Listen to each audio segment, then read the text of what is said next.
Don't sweat the small stuff. It's all small stuff. Part 3. Chapter 5. Develop your compassion. Nothing helps us build our perspective more than developing compassion for others. Compassion is a sympathetic feeling. It involves the willingness to put yourself in someone else's shoes, to take the focus off yourself, and to imagine what it's like to be someone else's predicament. Simultaneously, to feel love for that person. It's a recognition that other people's problems, their pain, and frustration are every bit as real as our own.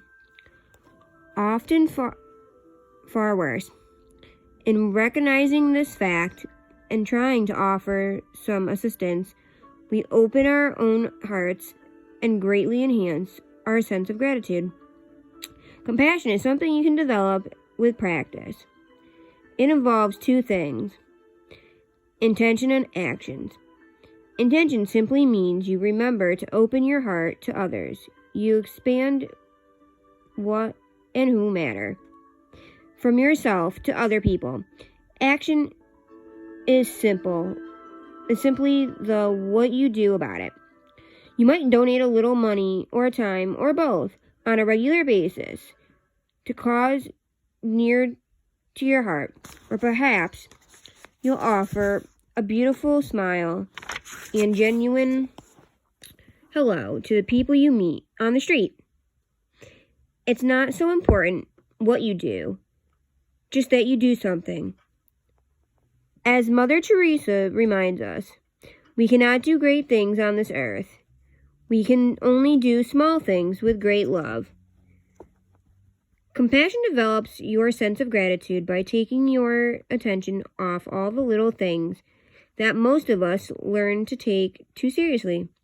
When you take time often to reflect on the miracle of life, the miracle that you are even able to read this book, the gift of sight, of love, and all the rest, it can help to remind you that many of the things you think of as big stuff are really just small stuff that you are turning into big stuff. Chapter 6. Remind yourself that when you die, your in-basket won't be empty. So many of us live our lives as if the secret purpose is to somehow get everything done. We stay up late, get up early, and avoid having fun, and keep our loved ones waiting. Sadly, I've seen many people who put off their loved ones so long that the loved ones lose interest in maintaining the relationship. I used to do this myself. Often, we convince ourselves that our obsession with our to-do list is only temporary. That once we get through the list, we'll be calm, relaxed, and happy. But in reality, this rarely happens. As items are checked off, new ones simply replace them. The nature of your in-basket is that it meant to have items to be completed in it. It's not meant to be empty. There will always be phone calls that need to be made, projects to complete, and work to be done. In fact, it can be argued that a full in-basket is essential for success. It means your time is in demand, regardless of who you are or what you do. However, remember that nothing is more important than your own sense of happiness and inner peace, and that of your loved ones. If you're obsessed with getting everything done, you'll never have a sense of well-being. In reality, almost everything can wait. Very little is our work lives truly falls into the emergency category. If you stay focused on your work, it will all get done in due time. I find that if I remind myself frequently that the purpose of this isn't to get it all done, but to enjoy each step along the way and live a life filled with love. It's far easier for me to control my obsession with completing my list of things to do. Remember, when you die, there will still be unfinished business to take care of. And you know what? Someone else will do it for you. Don't waste any more precious moments of your life regretting the inevitable. Chapter 7. Don't interrupt others or finish their sentences. It wasn't until a few years ago that I realized how often I interrupt others and or finish their sentences.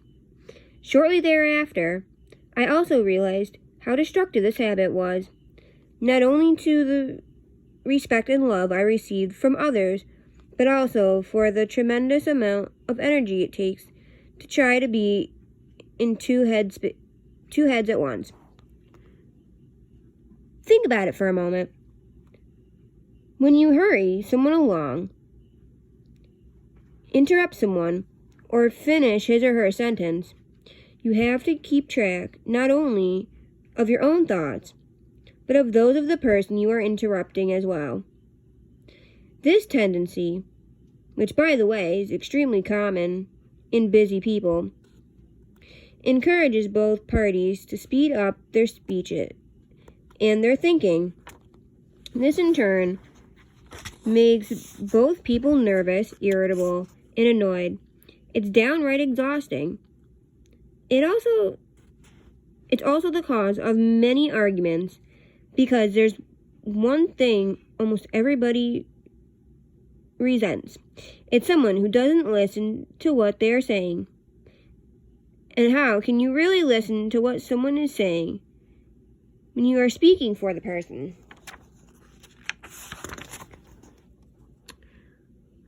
Once you begin noticing yourself interrupting others, you'll see that this insidious tendency is nothing more than an innocent habit that has become invisible to you.